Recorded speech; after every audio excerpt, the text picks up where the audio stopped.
au service de la diplomatie extérieure parce que cela concerne notre activité professionnelle aussi bien que du suivi des questions qui sont régies par nos ambassades, les consulats. Et j'aimerais aussi attirer l'attention de ceux qui assistent de la part du gouvernement, de l'Assemblée fédérale, des organismes fédéraux, parce que nous visons toujours une coopération étroite dans le cadre du cours politique extérieur qui est défini par le président russe, qui est prescrit dans le concept de la politique extérieure de notre pays et dont la dernière version a été signée en mars de l'année dernière. Et nous sommes partis du principe des préceptes et nous travaillons activement dans le but de consolider nos positions sur l'arène internationale pour assurer la sécurité et les conditions extrêmement favorables pour le développement. À titre de priorité, nous renforçons les relations avec la majorité mondiale du Sud global et nous faisons la redistribution de nos ressources au niveau des effectifs, surtout pour les mettre dans les axes et les filières qui sont les plus exigées dans les nouvelles conditions géopolitiques. Nous soutenons aussi la mise en service des relations entre la République populaire de Donetsk, de Zaporogie, de la Crimée. Et dans ce but, nous avons déjà mis en place nos représentations à Donetsk et à Lugansk, y compris nos succursales à Simferopol. Je suis sûr que cette rencontre aujourd'hui permettra de nous concrétiser les axes de notre travail sur l'arène internationale et permettez-moi de vous passer la parole, Monsieur le Président. Merci beaucoup, chers collègues. Je suis ravi de vous saluer tous et au début de notre rencontre, de notre conversation, j'aimerais remercier pour le travail intense aux intérêts de la Russie et de notre peuple.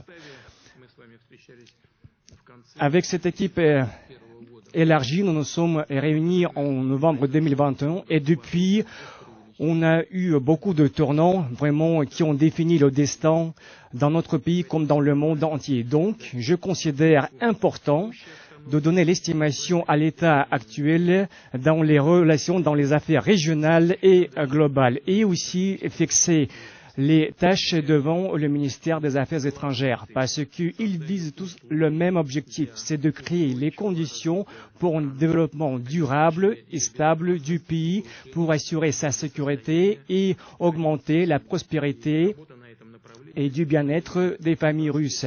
Et le travail dans ce domaine, dans les réalités qui changent extrêmement vite, exige de plus d'efforts de notre part, parce que nous devons réagir non seulement aux défis actuels, mais aussi créer notre propre agenda à long terme, en commun avec les partenaires, proposer et discuter dans le cadre d'une discussion ouverte et fructueuse les hypothèses de solution des questions fondamentales qui préoccupent non seulement nous, mais aussi toute la communauté internationale. Je tiens à souligner que le monde change extrêmement vite.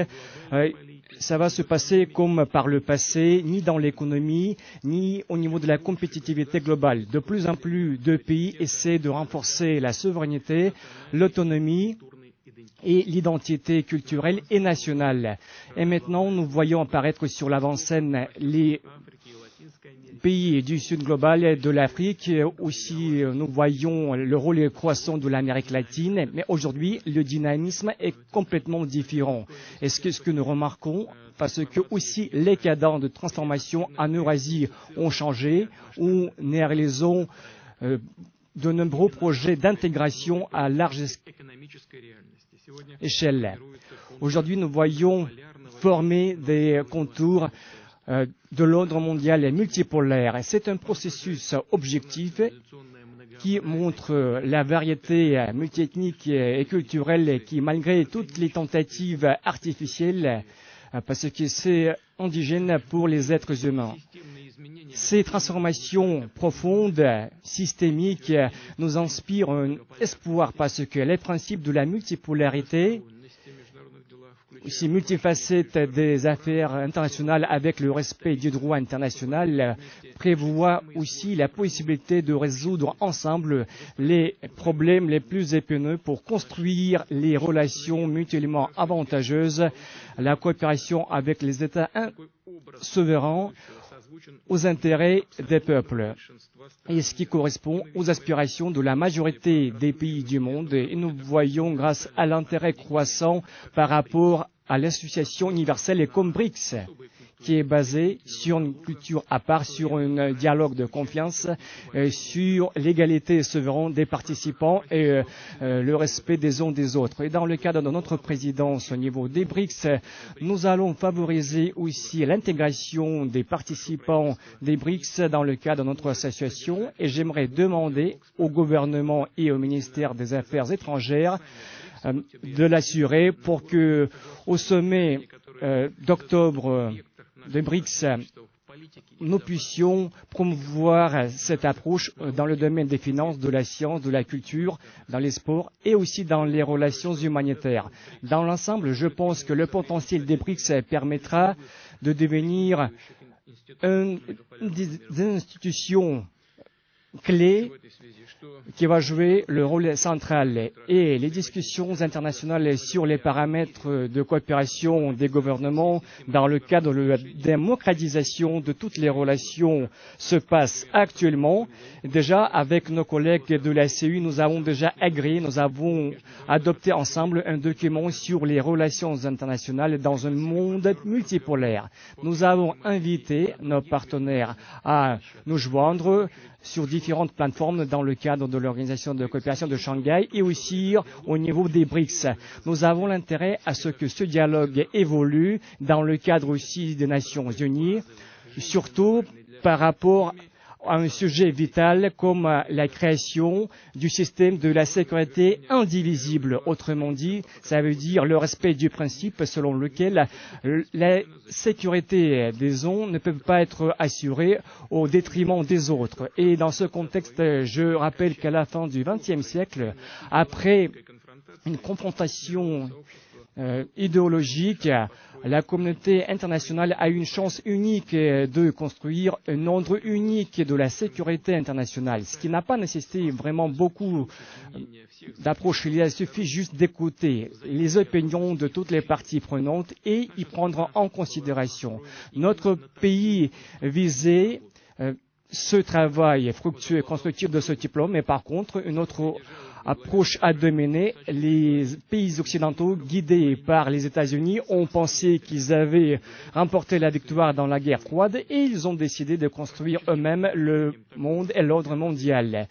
Ce qui a résulté en projet l'expansion de l'OTAN et qui n'est pas limitée au niveau des territoires et au niveau du temps, sauf qu'il y avait beaucoup d'autres idées pour assurer la sécurité en Europe. Malgré toutes nos questions, ils nous ont toujours répondu par des prétextes comme quoi personne ne veut attaquer la Russie et par contre l'expansion de l'OTAN ne se fait pas contre la Russie et toutes les promesses qu'ils ont données à l'Union soviétique et après à la Russie à la fin de 1980 au début de 1990 de ne pas inclure de nouveaux adhérents à l'Alliance ont été bien oubliés.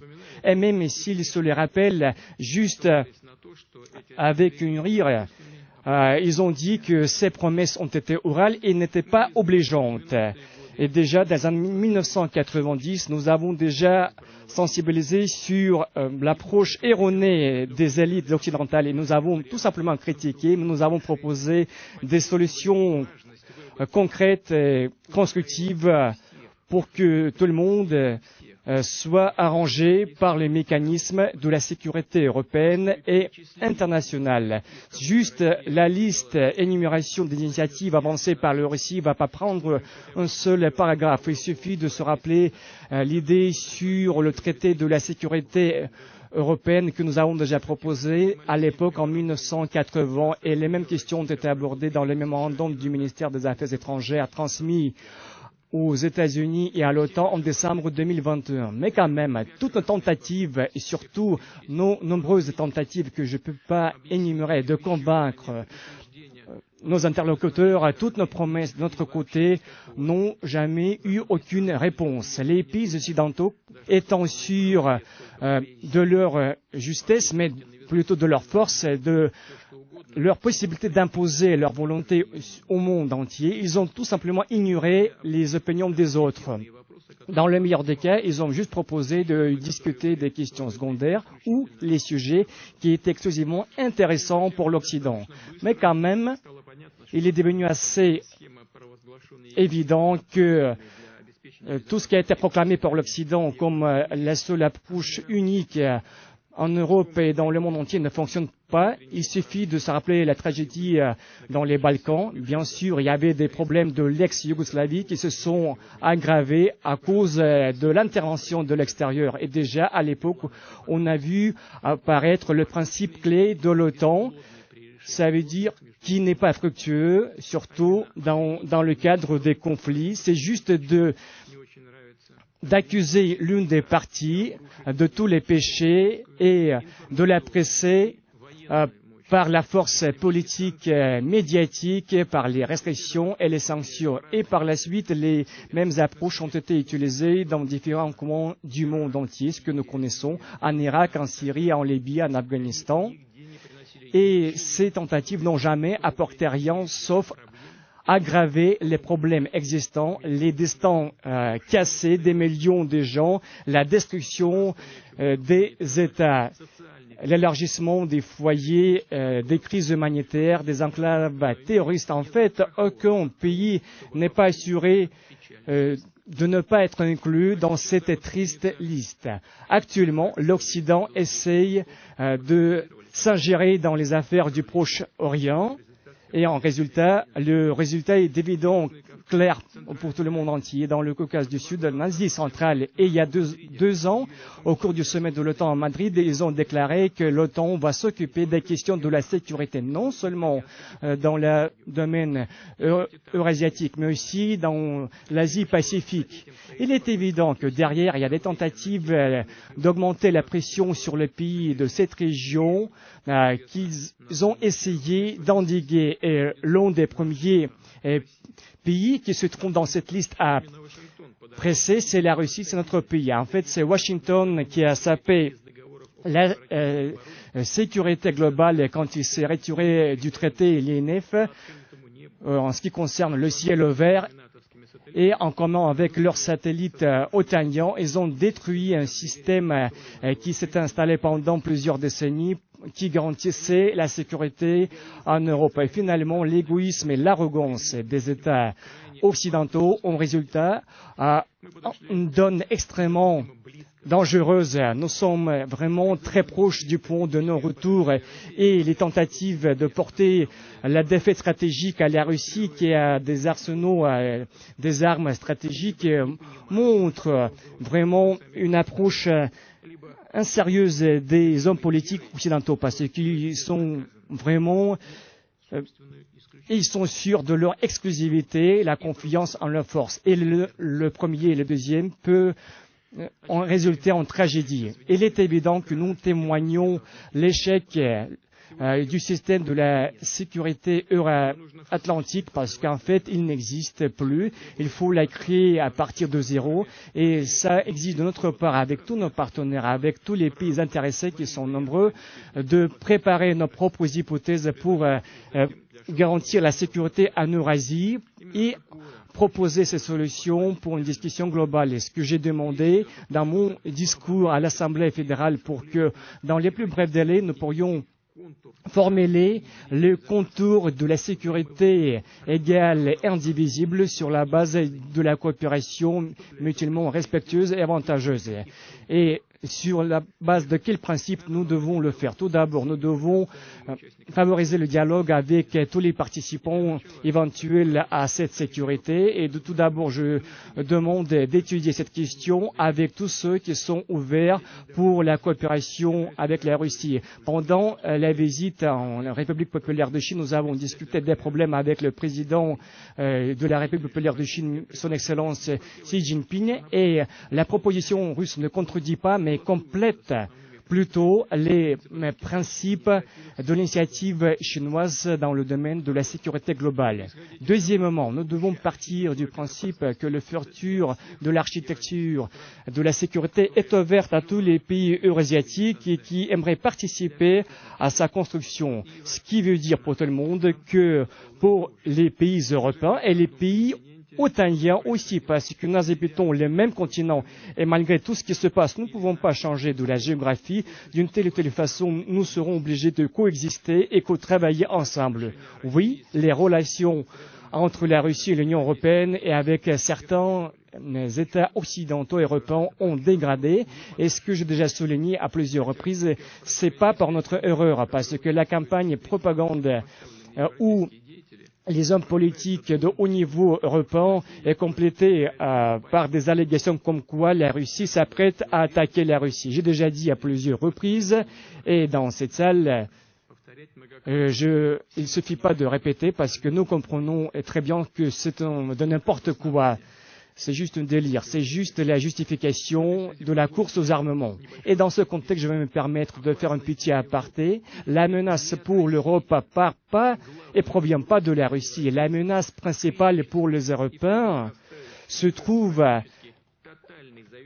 dans l'indépendance pratiquement totale par rapport aux États-Unis dans le domaine militaire, idéologique et médiatique. L'Europe se retrouve plutôt déjà sur les côtés du développement international qui a des problèmes comme le chaos des...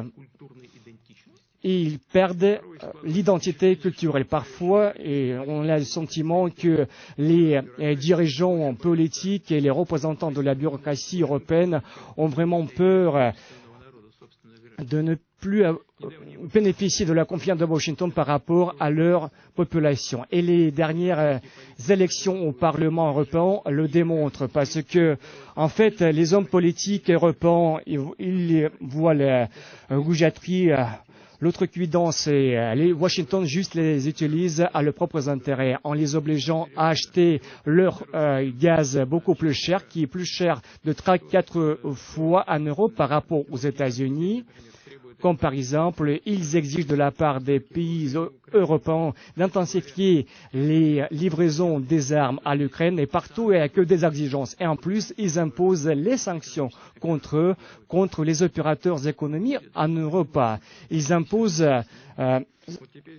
sans aucune modestie. Et maintenant, nous voyons leur pression dans la demande d'intensifier les livraisons des obus d'artillerie pour l'Ukraine. Mais en fait, quand le conflit s'achèvera en Ukraine, qui est-ce qui aura besoin de ces obus d'artillerie? Comment est-ce que ça pourrait garantir la sécurité en Europe? Pour moi, c'est pas clair, parce que les Américains eux-mêmes investissent dans les technologies du futur, de demain, dans l'espace, dans les drones, dans les systèmes d'attaque sur les nouveaux principes physiques, ça veut dire dans les domaines qui vont définir le caractère de la lutte armée, et ça veut dire le potentiel militaire des puissances, surtout leur position dans le monde entier.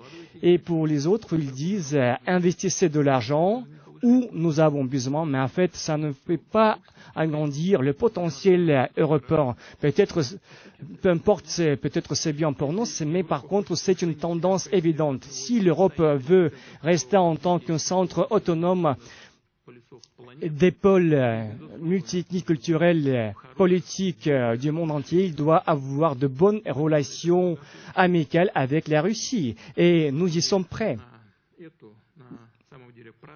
En fait, pour cette chose tout à fait évidente, cette chose a été bien comprise par les hommes politiques de l'échelle de toute l'Europe et du monde entier qui étaient patriotes de leur pays, qui réfléchissaient dans les catégories historiques, mais pas les statistes qui suivent la volonté des autres.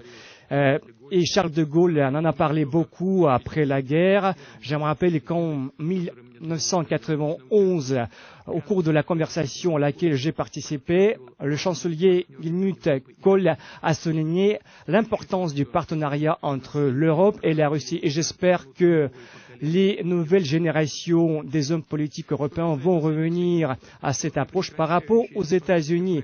Les tentatives sans cesse de promouvoir les intérêts des élites globalistes, de promouvoir leur idéologie dans le monde entier pour préserver leur statut impérial, leur domination, ne fait que juste faire épuiser le pays et mène le pays à sa dégradation et commence à devenir en opposition à les intérêts indigènes du peuple américain qui se basent sur leur propre exclusivité.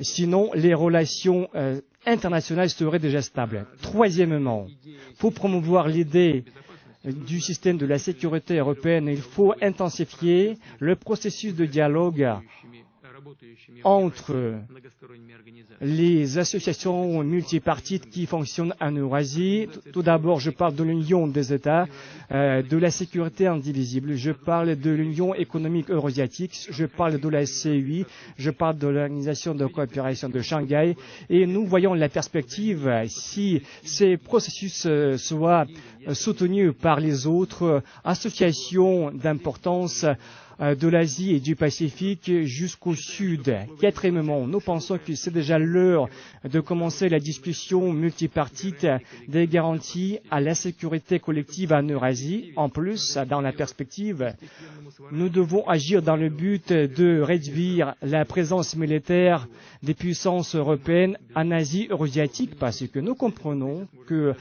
actuellement, cette thèse ne pourrait pas paraître réaliste, mais c'est juste actuellement. Mais si nous construisons un système stable de sécurité au futur, la présence des contingents militaires dans ces conditions ne serait pas nécessaire. Et déjà, à vrai dire, il n'y a aucun besoin parce qu'il ne s'agit plutôt qu'une occupation de leur part. Et finalement, nous pensons que les États et les organismes doivent définir eux-mêmes des mécanismes concrets dans le cadre de la sécurité de tout le monde et indivisible. Nous partons du principe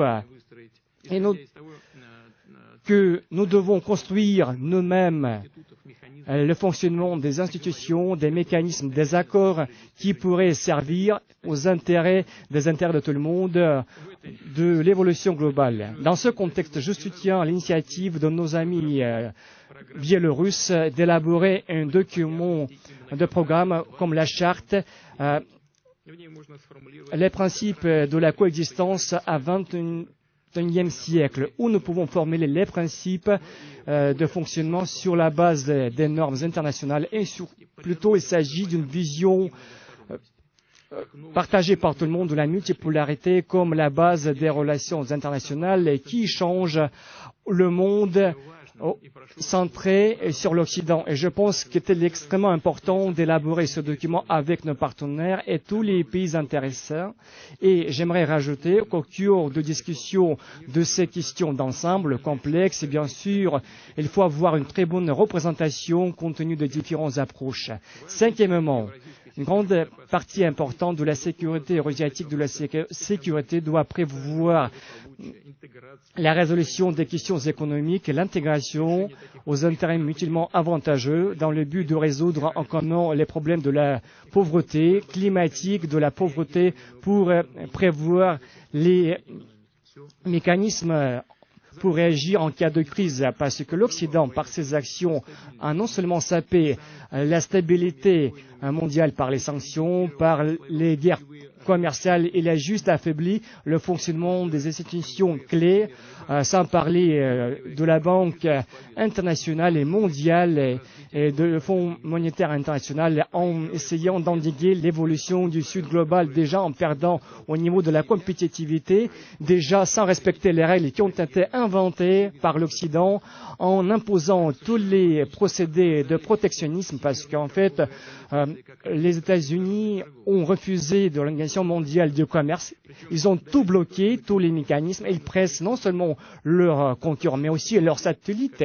Il suffit de regarder comment ils agissent et comment ils extraient des milliards de l'économie romaine, parce que les pays occidentaux ont gelé les avoirs et les réserves russes, et maintenant ils sont en train de réfléchir pour trouver quelques bases juridiques pour s'en emparer finalement. Mais malgré toute cette approche, malgré tout ce vol restera toujours le vol. Et bien sûr, ce sera à punir. Mais cette question est plus profonde. Et s'ils volent les avoirs russes, ils vont faire encore un pas vers la destruction du système qui a été créé par eux-mêmes et qui, pendant plusieurs décennies, a fonctionné leur prospérité, qui a permis de consommer plus par rapport à ce qu'ils ont gagné à travers les obligations et engagements, de faire investir de l'argent de la part des pays du monde entier. Et maintenant, il devient évident pour les fonds indépendants des États souverains que maintenant ils sont plus sécurisés ni sur le plan juridique ou financier. Et les autres, dans la liste des avoirs à confisquer, peu importe, peut se retrouver dans cette liste, parce que ces fonds des États indépendants puissent se retrouver dans cette situation où ils vont perdre ces actifs. Aujourd'hui, nous voyons l'évolution, la croissance de la méfiance, et nous voyons la sortie des investissements dans les avoirs européens et aussi dans quelques banques européennes qui ont récemment considéré comme un endroit sûr pour assurer la préservation de l'or. Parce que nous pensons qu'il faut intensifier le travail sur la base des mécanismes multipartis. En fait, il faut partir du principe qu'il faut élargir les transactions en devises nationales, en l'instauration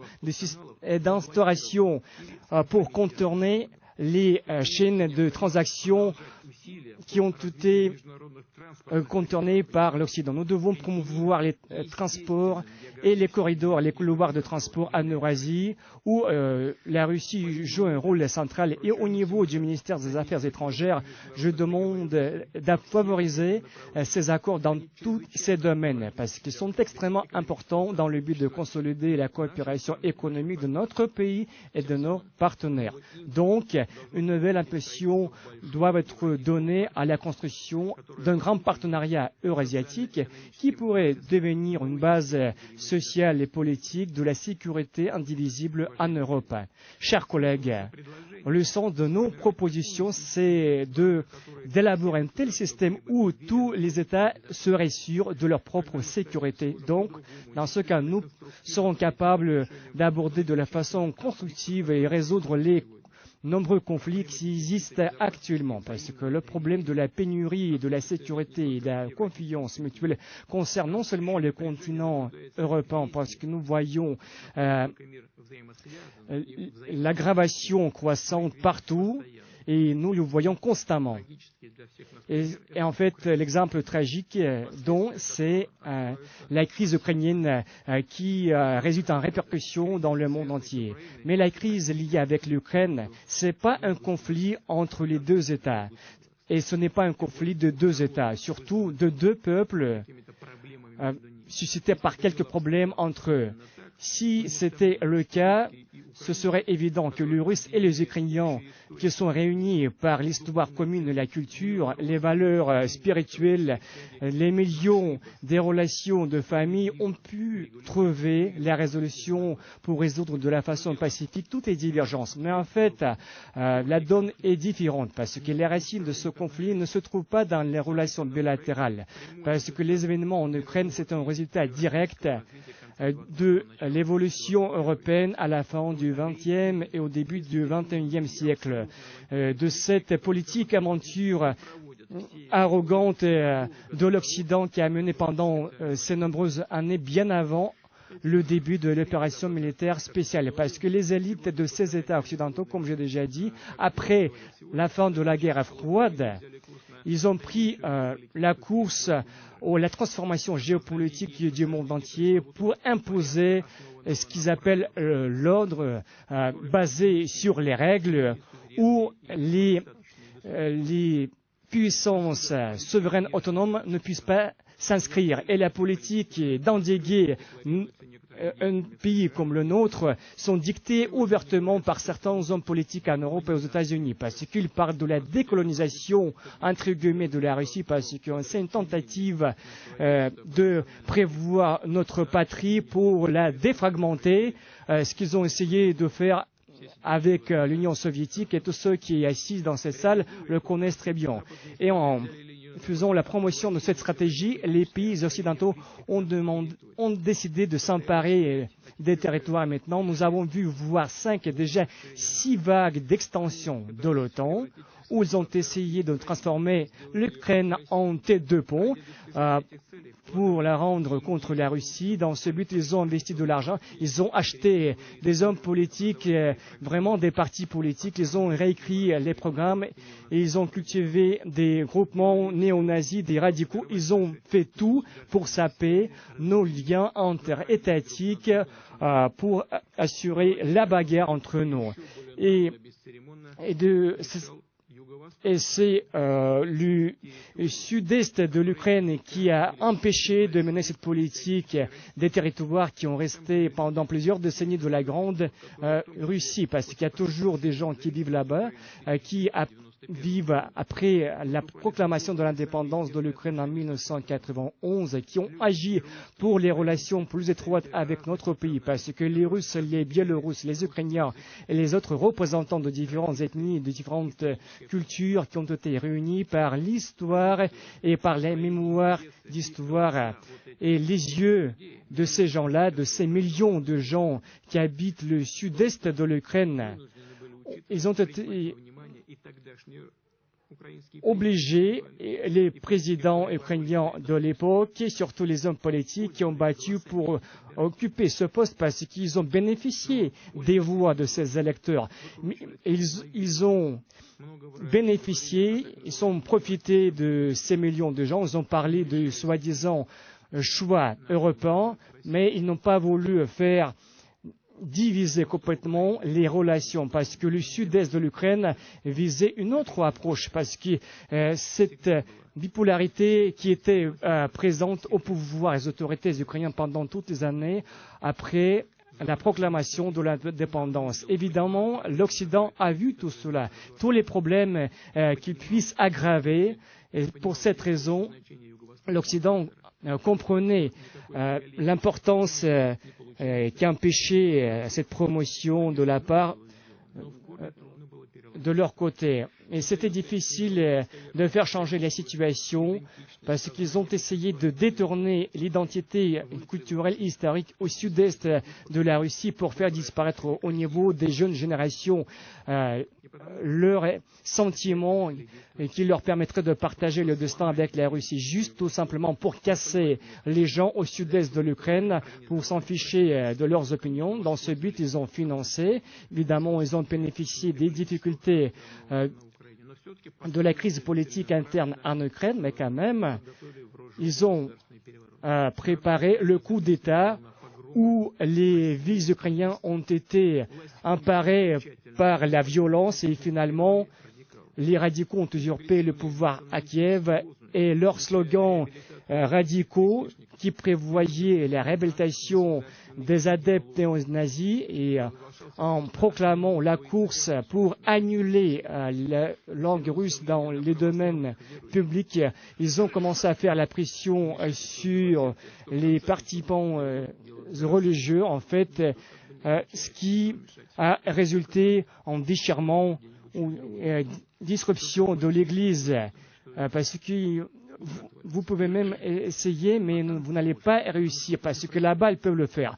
À condition que tout se fait contre la Russie, tout est possible. Et les millions des habitants ukrainiens, tout d'abord au sud-est, ont agi contre le coup d'État, comme il est bien connu, et ils ont commencé à être menacés par le terreur et surtout les autorités ukrainiennes ont commencé à préparer les frappes contre la Crimée russe déjà.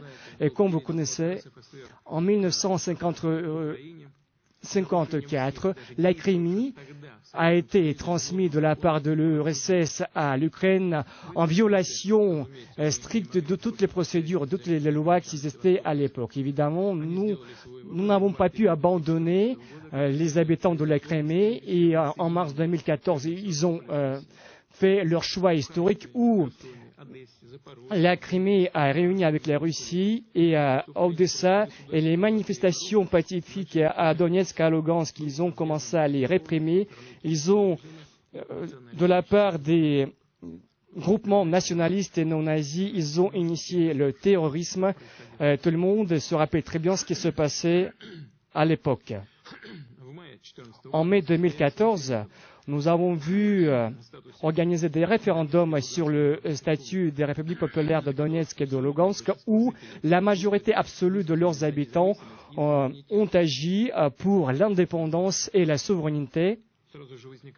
Et du coup, il y a une question apparaît. Est-ce que les gens ont pu faire part de leur volonté? Est-ce qu'ils ont pu proclamer leur indépendance? Les gens qui se trouvent ici, bien sûr, ils ont pu le faire. Ils avaient le droit absolu de le faire. En plus, en stricte conformité avec les droits internationaux, y compris le droit des peuples d'autodétermination. C'est pas la peine de rappeler, mais je peux dire que l'article 1, alinéa 2 de la Charte des Nations Unies donne ce droit. Je rappelle dans ce contexte le précédent soi-disant de Kosovo. Nous avons dit à plusieurs reprises à l'époque, et je vais dire encore une fois, le précédent de Kosovo qui a été créé par les pays de l'Occident dans les situations similaires. Ils ont estimé la séparation de Kosovo comme légitime et par la suite qui a été accompagné par le jugement de la Cour internationale. Et le 22 juin 2010, sur la base de l'article 1, alinéa 2 de la Charte des Nations Unies, aucune interdiction de la proclamation unilatérale ne provient pas de la pratique du principe de la sécurité et le droit international commun ne contient pas une interdiction applicable pour la proclamation de l'indépendance. Ça veut dire quoi? En plus que les partis de n'importe quel pays qui ont décidé de proclamer leur indépendance, ils ne sont pas obligés de s'adresser aux organismes centraux de leurs propres États. Ils ont écrit noir sur le blanc par leurs propres mains. Donc, est-ce que ces républiques de Donetsk et de Lugansk, ils ont eu le droit de proclamer leur indépendance? Bien sûr que oui. Cette question ne peut pas aborder autrement. Et en fait, le régime de Kiev, qu'est-ce qu'il a fait dans ce contexte? Et il a initié la guerre à toute échelle contre les républiques populaires de Donetsk et de Lugansk en utilisant l'aviation, l'artillerie, les chars de combat. Ils ont commencé à bombarder et les frappes contre les villes pacifiques et aussi les actions de dissuasion, intimidation. En fait, qu'est-ce qui s'est passé après? Les habitants de ces républiques, ils ont pris les armes pour se protéger. Aujourd'hui, nous entendons parler comme quoi c'est la Russie qui a commencé la guerre dans le cadre de l'opération militaire spéciale. C'est un agresseur, donc on pourrait frapper le territoire russe en utilisant des armes occidentales, comme quoi l'Ukraine ne fait que se défendre. Je tiens à souligner encore une fois, c'est pas la Russie qui a commencé la guerre. C'est le régime de Kiev qui, après la proclamation de l'indépendance et la souveraineté de la part des habitants du sud-est de l'Ukraine, qui a initié cette guerre, parce que c'est une pure agression, parce que les peuples avaient le droit de proclamer leur indépendance, et c'est le cas de l'agression. Et tous ceux qui ont favorisé la machine militaire de Kiev, ce sont les complices de l'agresseur. Et les habitants du Donbass n'ont pas accepté cette approche. Ils ont donné des ripostes aux attaquants et en les faisant sortir de Donetsk et de Lugansk. Nous espérions que ça pourrait arrêter et la Russie a commencé à demandé à organiser les pourparlers qui ont commencé avec les représentants de Kiev et des républiques populaires avec l'intermédiaire de la France et de l'Allemagne. Le processus était difficile, mais quand même, à l'issue, en 2015, nous avons vu la conclusion des accords de Minsk et nous avons traité au sérieux complet et nous espérions que dans le cadre du processus pacifique, en stricte conformité avec le droit international, nous pourrions accalmer la situation pour prendre en considération les intérêts et les droits légitimes des habitants de ce territoire, à condition de préserver l'unité territoriale de l'Ukraine, parce que nous étions prêts à cette approche et nous étions prêts à convaincre les gens qui habitent ces territoires pour résoudre cette question avec cette approche. Nous avons proposé à plusieurs reprises des solutions, mais finalement, tout a été refusé, finalement. Les accords de Minsk ont été jetés dans la poubelle par Kiev et comme les représentants de l'élite de Kiev, ils ont commencé à dire avec toute franchise qu'aucun article de ces documents ne les arrangeait pas. Ils n'ont fait que la tromperie. L'ex-chancelier de la République fédérale d'Allemagne et le président français en tant que co-auteur, co-garant de ces accords. Plus tard, par surprise, ont reconnu directement et qu'ils ne pensaient même respecter ces accords.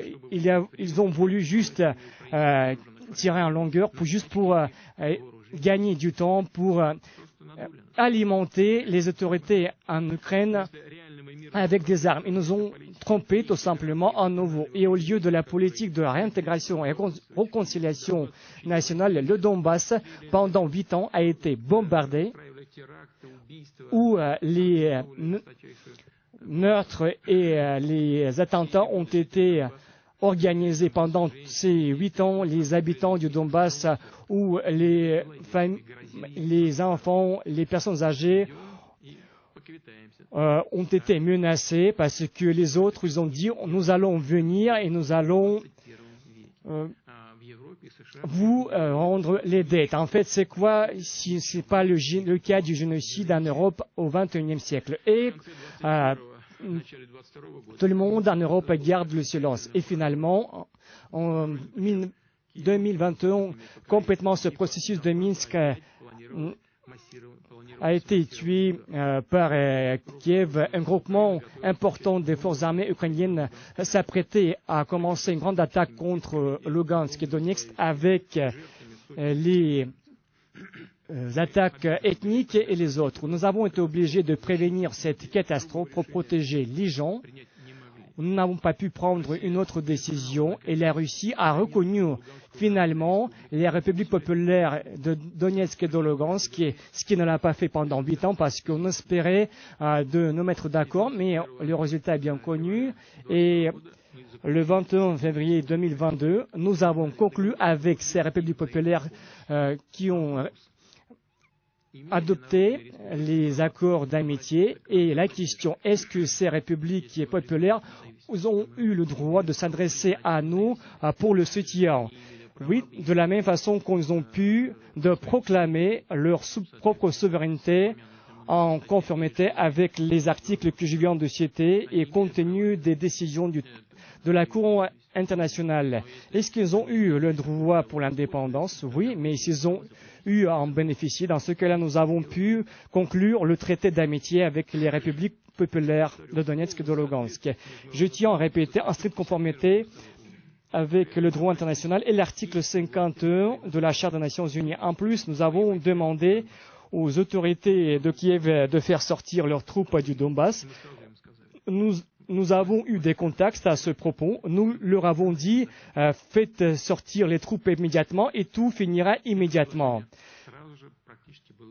Et notre proposition, de leur côté, a été complètement ignorée et refusée. Sauf que cette proposition a donné une possibilité réelle de faire conclure cette question, et le 24 février 2022, la Russie a été obligée d'annoncer le début de l'opération militaire spéciale en s'adressant aux citoyens de la République populaire de Donetsk et de Lugansk, à toutes les populations. J'ai proclamé les objectifs, c'est de faire instaurer la paix et la dénazification et la démilitarisation de l'Ukraine pour faire disparaître la menace contre notre État, pour faire revenir l'équilibre au niveau de la stabilité et la sécurité globale, en faisant recours aux procédés diplomatiques. Et déjà pendant la première étape de l'opération militaire spéciale, notre pays a commencé à négocier avec les représentants de Kiev. Au début, se sont déroulés en Biélorussie.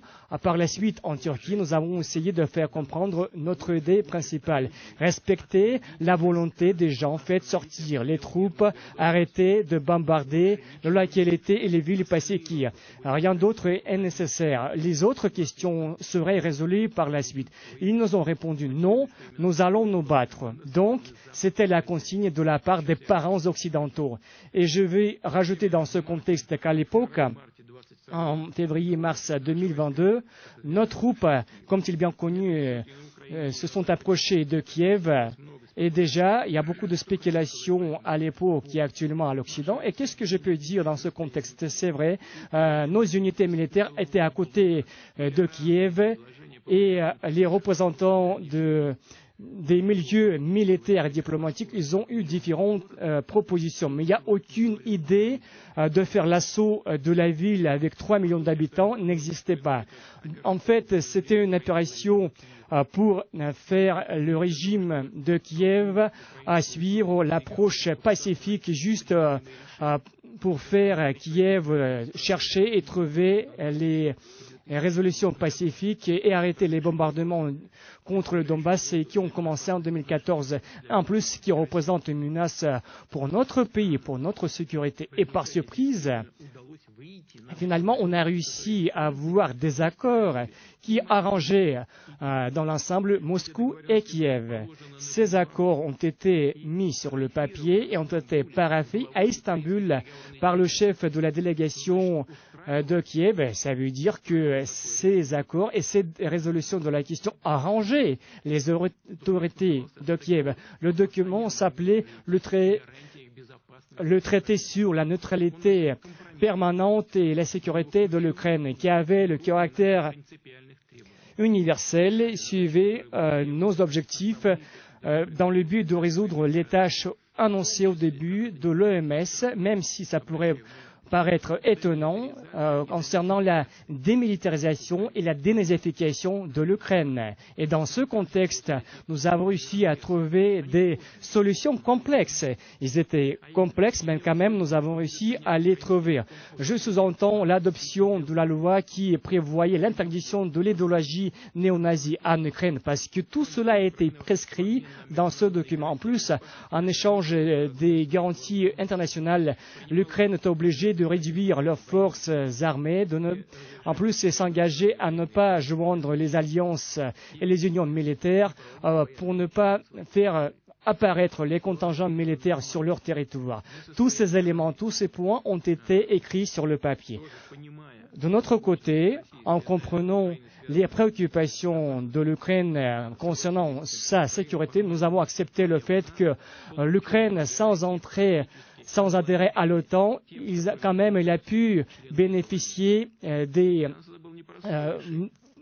règles de soutien dont les membres de l'OTAN jouissent. Mais parce que nous comprenions les préoccupations de la sécurité de l'Ukraine. Et en principe, on n'était pas contre les formulations proposées par Kiev. Et dans l'ensemble, on ne s'opposait pas, en comprenant que l'essentiel, c'était d'arrêter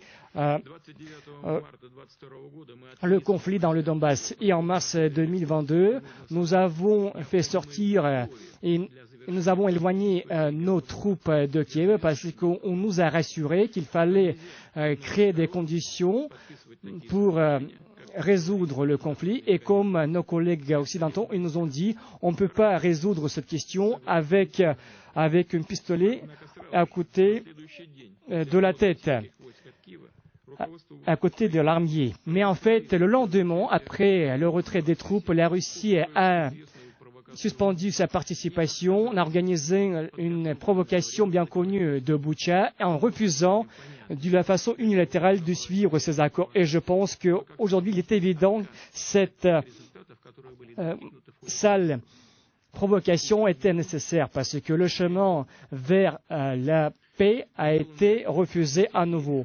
Et comme nous le comprenons parfaitement bien, suivant les consignes des parents occidentaux, y compris l'ex-premier ministre britannique qui, pendant sa visite récemment à Kiev, a dit aucun accord avec la Russie, nous devons assurer la défaite stratégique de la Russie sur le champ de bataille.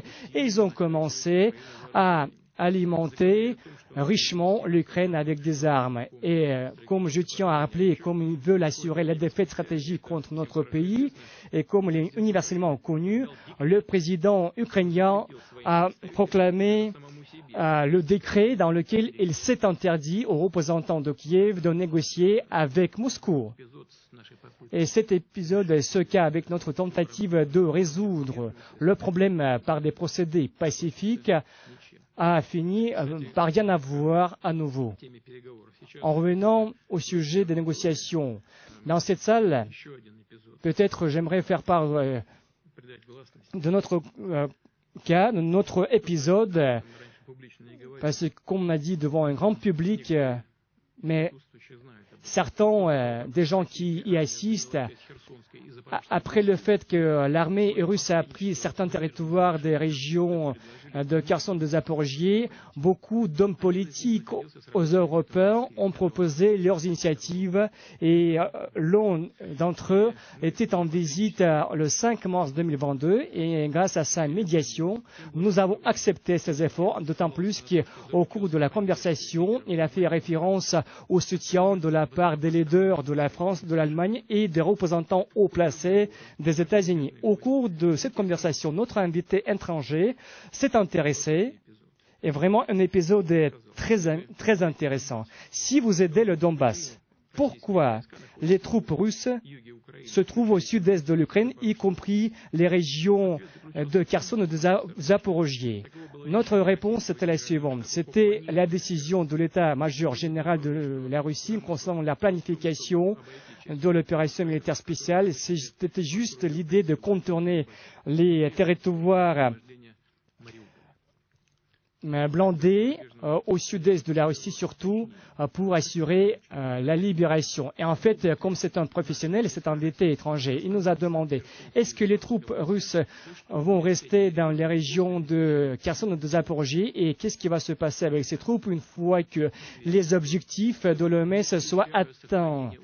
J'ai répondu, on n'exclut pas la souveraineté ukrainienne par rapport à ces territoires, à condition que la Russie ait un lien sûr par la terre avec la Crimée. Ça veut dire l'Ukraine devrait garantir ce qu'on appelle le droit de servitude entre la Russie et la Crimée. Et bien sûr, naturellement, la version finale aurait pu être adaptée, pas à l'unanimité, mais seulement après les consultations avec le Conseil de sécurité et d'autres organismes, après une large discussion avec nos citoyens, avec les associations et aussi évidemment avec les habitants de Zaporogie et de Kherson. C'est ce que nous avons fait finalement. Nous avons demandé l'avis de ces gens-là, nous avons organisé le référendum, comme les gens ont décidé, y compris dans les régions de Zaporogie et de Kherson et dans les républiques populaires de Donetsk et de Lugansk. Et à l'époque, en mars 2022, ce partenaire, au cours des négociations, nous a informé qu'au futur, il devrait se rendre à Kiev pour continuer ces discussions dans la capitale ukrainienne, à Kiev. Nous n'avons que salué, comme les autres initiatives pour mettre fin à ce conflit, parce que chaque jour prévoyait des victimes, mais comme nous avons bien entendu, l'Ukraine n'a pas accepté les prestations de l'invité étranger occidental. En plus, ils l'ont accusé du fait que cet homme politique prenait la position pro-russe. Mais ce ne sont que des détails. En ce qui concerne, la donne a complètement changé. Les habitants des régions de Kherson, de Zaporogie, ils ont fait part de leur position, et dans les régions de Kherson, de Zaporogie, comme dans les deux républiques populaires de Donetsk et de Lugansk, ils sont devenus membres de la Fédération de Russie, et maintenant ce n'est plus question de l'unité, parce que l'envie de cette population est intouchable. C'est une question résolue indéfiniment pour l'éternité. Et maintenant, aujourd'hui, ils essayent de tout faire pour faire prolonger ce conflit, parce que l'Occident a essayé d'initier l'agression entre l'Ukraine et la Russie, et certains hommes politiques commencent à parler de la possibilité de placer leurs troupes irrégulières sur le territoire ukrainien, mais les vrais parents de l'Ukraine, malheureusement, ce n'est pas la population ukrainienne, mais ce sont plutôt les élites globalistes d'outre-mer. Ils essayent de mettre le fardeau de la prise des décisions populaires, impopulaires, y compris la réduction de l'âge des appelés, parce qu'actuellement il s'agit de 25 ans, probablement ils vont passer à 23 ans ou à 18 ans, ou carrément ils vont réduire l'âge pour faire appeler dans l'armée jusqu'aux 18 ans. Évidemment, tous les hommes politiques vont prendre ces décisions non populaires auprès de la population. Après, les autres vont incomber toute la responsabilité, ils vont les mettre dans la poubelle. Mais ils vont mettre de nouvelles personnes aux autorités. Et après, c'est lié avec cette idée des élections présidentielles extraordinaires en Ukraine, parce qu'ils essaient de faire adopter ces décisions non populaires. Et dans ce contexte, j'aimerais rappeler qu'ils essayent de ne pas se rappeler à Kiev, mais comme à l'Occident. De quoi il s'agit?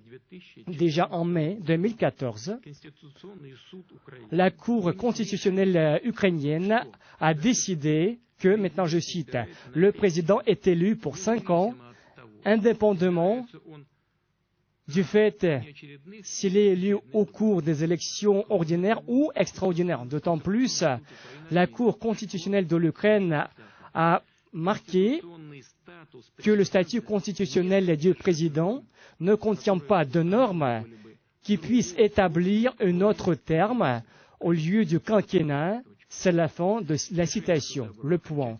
La décision de la Cour était finale sans faire appel.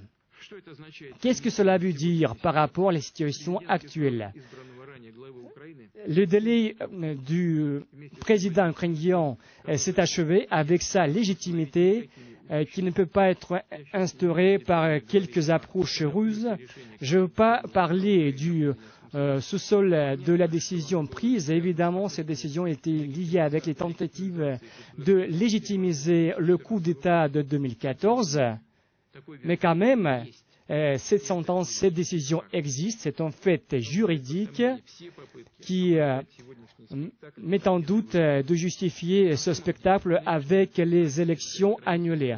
En fait, cette page tragédique de l'histoire ukrainienne a commencé par la prise du pouvoir par le coup d'État illégitime à Kiev. En fait, la source de l'existence de ces autorités, de ce régime à Kiev maintenant, ce sont des groupements armés, ce sont les gens qui ont usurpé et qui bénéficient toujours de ces pouvoirs de la façon illégitime. D'autant plus, l'annulation de ces élections, c'est juste la manifestation du caractère interne du régime de Kiev qui a pris ses racines à l'issue du coup d'État de 2014, parce que c'est là-dedans que se trouvent ses racines. En fait, l'annulation des élections, parce qu'ils essaient s'acharner aux élections, c'est interdit par l'article 5 de la Constitution de l'Ukraine qui dit clairement le droit de définir l'ordre constitutionnel de l'État n'appartient qu'au peuple, il ne peut pas être usurpé par les autorités de l'exécutif et les pas d'organismes. En plus, c'est géré par l'article 109 du Code pénal de l'Ukraine qui parle de la transformation par violence ou de la prise du pouvoir et du complot dans le but de commettre ces actions. Et à l'époque En 2014, ils ont justifié ces actions par la révolution. Actuellement, ils agissent de la même façon, mais il s'agit du complot entre la Rada supérieure, le président, les milieux dirigeants, juste dans le but d'usurper le pouvoir. Et ce qui représente un crime pénal d'après les lois ukrainiennes. En plus, la constitution ukrainienne prévoit la possibilité d'annuler ou d'ajourner les élections présidentielles. Parce que même dans les conditions de l'État militaire, qu'est-ce que nous voyons comme norme dans le droit ukrainien? Les élections peuvent être ajournées par la Rada supérieure qui est prévue par l'article 83 de la Constitution. Donc, la législation ukrainienne a prévu un seul cas où les fonctionnements de l'exécutif sont prolongés pour la durée des élections et ça ne concerne que le fonctionnement de la Rada supérieure. Donc, ils ont défini le statut du Parlement ukrainien en tant que seul organisme en fonctionnement au cours et dans le cadre de l'état de guerre. C'est le seul organisme légitime parce qu'en plus, l'Ukraine, ce n'est pas une république présidentielle, c'est une république parlementaire. Donc, le président de la Rada supérieure qui agit par intérim comme président, conformément aux articles 106 et 112, il commence à bénéficier des autorités dans le domaine de la sécurité du point de vue du commandement supérieur des forces armées. Tout cela, c'est bien décrit noir sur blanc dans la Constitution. En plus, dans le premier semestre de l'année en cours, l'Ukraine a passé plusieurs accords de soutien avec plusieurs États européens. Maintenant, nous voyons apparaître un document similaire entre l'Ukraine et Washington, mais depuis 21 mai dernier, il y a une question sur la légitimité des représentants ukrainiens qui signent ce type de document qui se pose. Pour nous, c'est égal, mais quand même, ils peuvent signer tout ce qu'ils veulent. Mais évidemment, il y a des composants de la propagande parce que les États-Unis et leurs satellites veulent soutenir les gens qu'ils ont placés, mais quand même si aux États-Unis, si on organise une expertise juridique sérieuse de ces accords, parce que je parle du fond de ces accords, mais je parle du composant juridique, du coup, on va voir apparaître une question qui et avec quel pouvoir a signé ces documents. Parce que finalement, s'il nous s'avère que c'est du bluff et le document, le traité est nul et ce mécanisme va disparaître, mais à condition qu'il y ait l'envie d'analyser la situation. Parce qu'on pourrait faire semblant que tout se passe bien, normalement, mais ce n'est pas le cas. Dans la constitution ukrainienne, c'est bien décrit. En plus, après le début de l'OMS, l'Occident initier une campagne à toute échelle contre la Russie. C'est devenu évident qu'ils ont échoué dans cette tentative, mais dans leur idée de construire quelque coalition anti-russe, entre guillemets, l'Occident n'a pas refusé cette approche, mais ils ont commencé à promouvoir l'initiative d'organiser en Suisse la soi-disant la conférence internationale de haut niveau sur l'Ukraine. En plus, ils pensent organiser cette conférence juste après le sommet de G7, c'est-à-dire le sommet de ceux qui ont mené cette politique et qui a résulté en conflit en Ukraine. C'est juste encore une dérobade et faux semblant pour cacher les racines de la crise en Ukraine et dans un quelque sens pour faire semblant la légitimité du fonctionnement des autorités ukrainiennes. Donc, il devient tout à fait logique qu'aucune question fondamentale qui se trouve dans le fond de la crise de la sécurité et la stabilité internationale, les vraies racines de ce conflit en Ukraine, bien sûr, ils ne vont pas aborder en Suisse, malgré toutes les tentatives d'enrichir l'agenda de cette conférence. On peut attendre déjà que tout va finir juste par la démagogie et une nouvelle liste des accusations contre la Russie.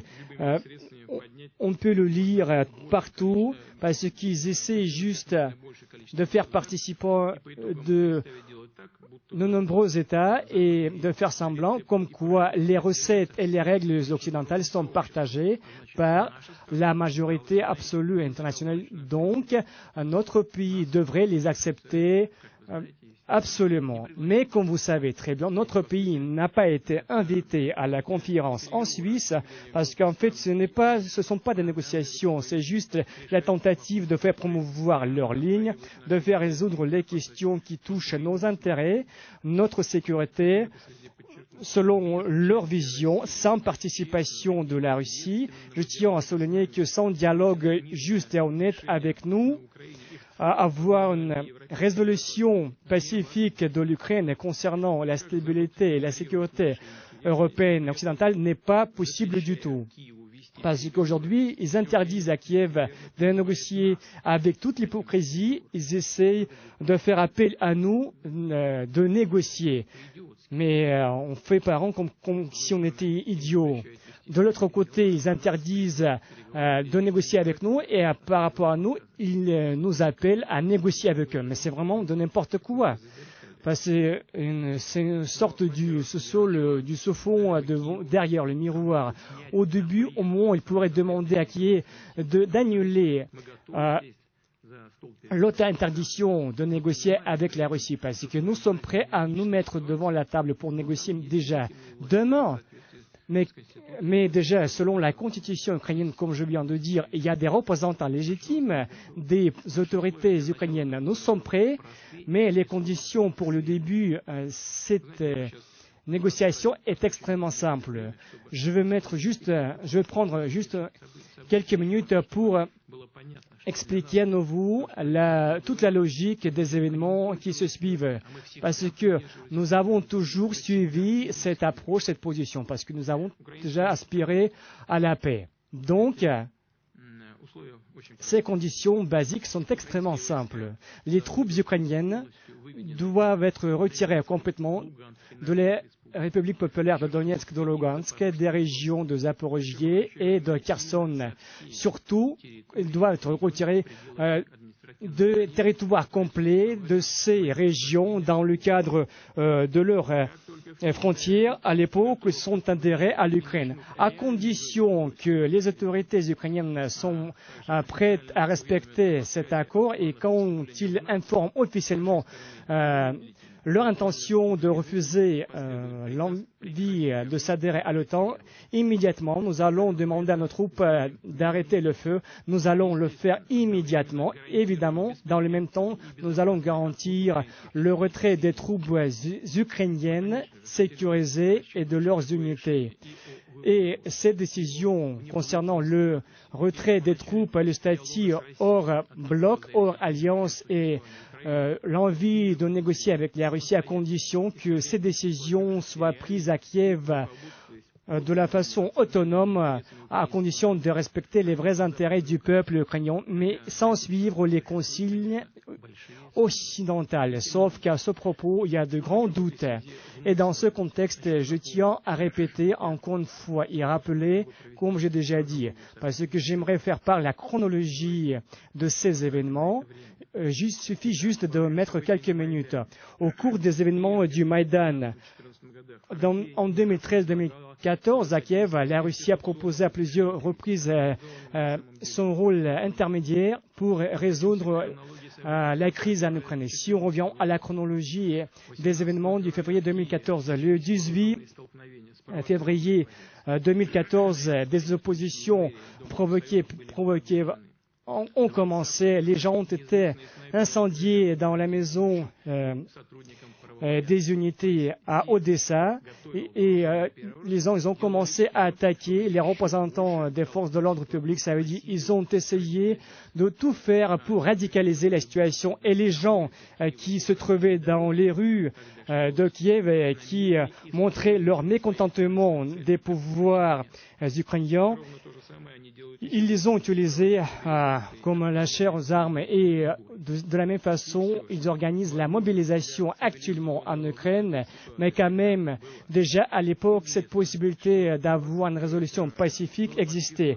Le 21 février, un accord a été signé entre le président ukrainien à l'époque et les représentants de l'opposition sur le règlement pacifique de la crise, où les garants, c'était les représentants de la France, de l'Allemagne et de la Pologne, parce que cet accord prévoyait au retour la présidence parlementaire, à l'instauration du gouvernement de confiance nationale et aussi le retrait des forces armées de Kiev à condition qu'ils vont rendre leurs armes. En plus, la Rada supérieure a aussi adopté une loi qui a exclu les persécutions criminelles des gens qui avaient participé à ces événements. Cet accord a été signé, sauf qu'à Kiev et à l'Occident, ils essayent de ne pas se rappeler cet accord.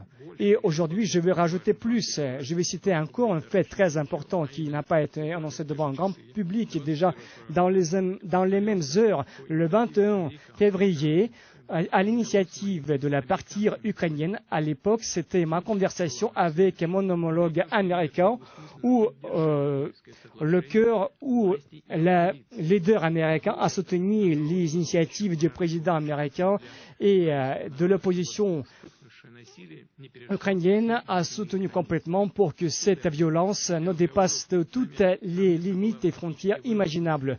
Nous avons élaboré en commun la formule parce que la Russie va essayer de convaincre le président ukrainien d'agir de la façon modeste la plus possible et retenue. Et de l'autre côté, les États-Unis, respectivement, ils vont appeler à la position à l'ordre à condition de libérer les bâtiments administratifs pour que les Russes puissent se calmer dans le but de créer les conditions du retour de la vie dans le pays, dans le domaine constitutionnel. En plus, on s'est mis d'accord de travailler en commun, tous les deux, dans le but d'assurer la prospérité de l'Ukraine. De l'autre côté, nous avons respecté complètement notre parole.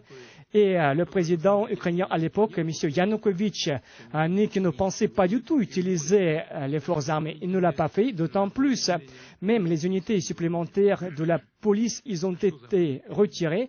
Et les collègues occidentaux, qu'est-ce qu'ils ont fait dans la nuit du 21e jusqu'au 22 février et pendant toute la journée, quand le président Yanukovych est parti à Kharkov pour participer à la conférence des élus du sud-est de l'Ukraine et malgré toutes les garanties, les autres ils ont pris le contrôle au-dessus de la Rada supérieure et de la présidence et aucun garant de tous ces accords sur le règlement politique, ni les États-Unis, ni les Européens, ils n'ont rien fait pour respecter leurs engagements, pour appeler l'opposition à libérer les bâtiments administratifs pris.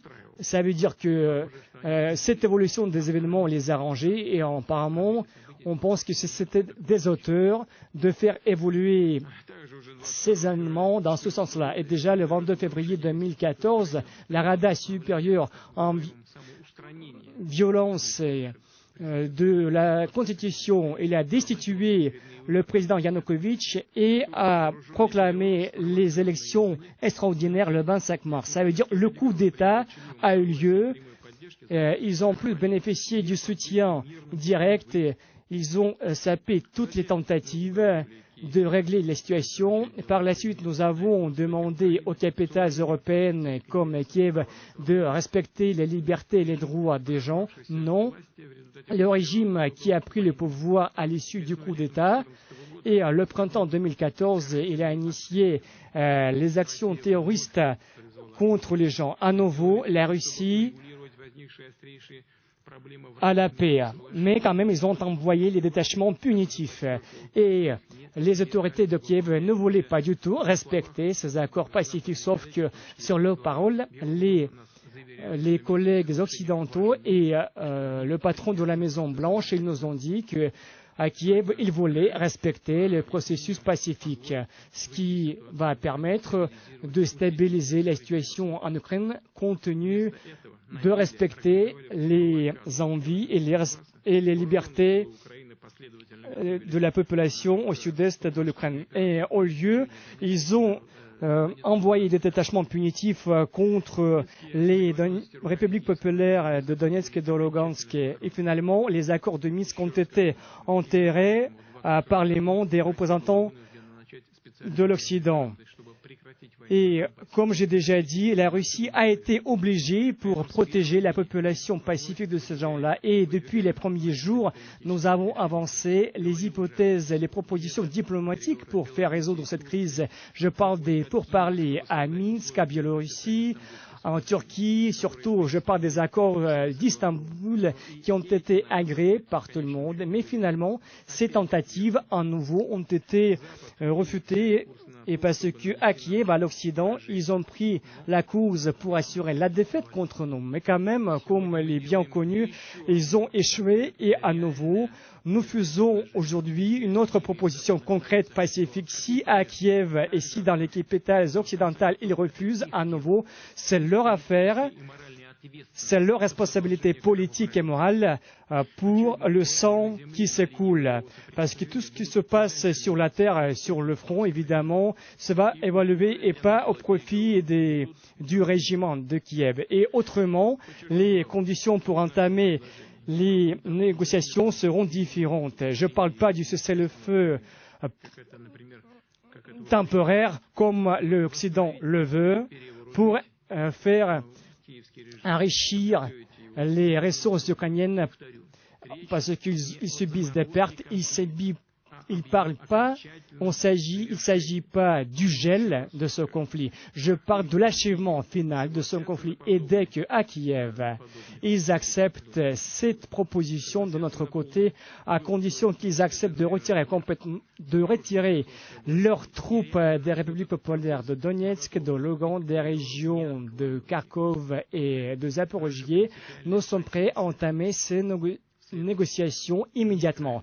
Notre position prévoit le statut non nucléaire neutre sans bloc de l'Ukraine, d'autant plus que ces paramètres ont été complètement soutenus déjà au cours des négociations d'Istanbul 2022, où on parlait de la démilitarisation, tout cela était bien décrit, le nombre de chars de combat, on s'est mis d'accord sur tous les points déjà à l'époque. Bien sûr, il faut assurer complètement et garantir la liberté et les droits des gens russophones de l'Ukraine, reconnaître les nouvelles réalités territoriales du statut de Sébastopol, de la Crimée, le statut des républiques populaires de Donetsk et de Lugansk, qui est région de Kharkov et de Zaporogie en tant qu'entité régionale de la Fédération de Russie, et ce qui doit être consolidé par les accords et les traités universels avec l'annulation complète de toutes les sanctions possibles contre la Russie, parce que ça pourrait permettre d'achever complètement la guerre en Ukraine, parce que ça vous permettrait de tourner une nouvelle page de l'histoire pour qu'on puisse restaurer les relations de bon voisinage entre la Russie, l'Ukraine et dans l'ensemble en Europe. Avec la résolution de la crise ukrainienne, en commun avec nos partenaires de la TSC, l'Organisation de coopération de Shanghai, qui donne et assure une grande contribution fructueuse dans la résolution de la crise ukrainienne, avec la participation des États occidentaux européens, nous sommes prêts au dialogue et nous pourrions entamer la résolution des tâches fondamentales. Je parle du système de la sécurité eurasiatique indivisible, compte tenu de respecter les intérêts de tous les participants, de tous les États membres. Évidemment, il s'agit du retour à notre propositions qui ont été avancées il y a 2 ans. Ce n'est plus possible par rapport à ce qui s'est passé en 2021 parce qu'il y a beaucoup de choses qui ont changé, les circonstances ont changé, mais quand même, le cœur de ce sujet reste intouchable parce que la Russie est conscient de sa responsabilité dans la sécurité et stabilité globale et confirme sa bonne volonté de coopérer et d'avoir ce dialogue avec tous les États. Mais il ne s'agit pas d'une quelque imitation juste pour protéger les intérêts de quelques-uns, parce qu'il s'agit d'une vraie conversation sur tout l'ensemble, sur tout l'éventail des sécurités globales. Chers collègues, je suis sûr que vous tous, vous comprenez les tâches ambitieuses de grande échelle face auxquelles la Russie se trouve, parce que nous devons faire aussi beaucoup dans le domaine de la politique extérieure, et je vous souhaite beaucoup de succès dans le cadre de ce travail difficile dans le but de consolider les positions et la sécurité de la Russie dans le monde entier pour promouvoir les processus d'intégration en commun avec nos partenaires. Et évidemment, les dirigeants du pays vont toujours appuyer le ministère des Affaires étrangères et tous ceux qui participent à la mise en place de la politique extérieure de la Russie avec tout le soutien complet. Merci à vous tous de votre travail. Merci de votre patience, de votre attention par rapport à ce que vous avez entendu. Et je suis sûr que nous allons tout réussir. Merci beaucoup à vous tous.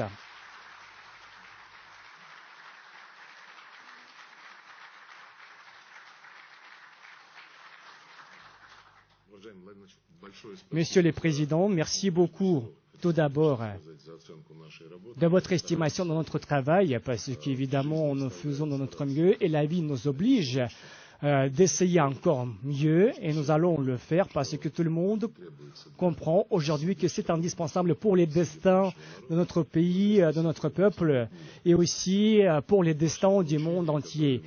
Votre commission de détailler le Conseil de la sécurité eurasiatique, évidemment, chacun va agir avec une approche maximum concrète avec les représentants des autres organismes, surtout dans le contexte d'établir le sécurité et le système de sécurité indivisible à condition de respecter les mêmes principes pour résoudre les situations de crise, surtout parmi lesquelles la situation en Ukraine a la priorité absolue pour nous et votre nouvelle initiative serait utilisée par nous dans toutes les situations possibles, aussi dans notre travail, dans le cadre de fonctionnement de l'ETC, de l'Organisation de coopération de Shanghai, avec la République populaire de Chine, au cours de notre coopération avec l'Amérique latine, de l'Afrique, qui ont avancé leurs initiatives, mais qui sont toujours complètement ignorées par ceux qui gèrent l'Ukraine.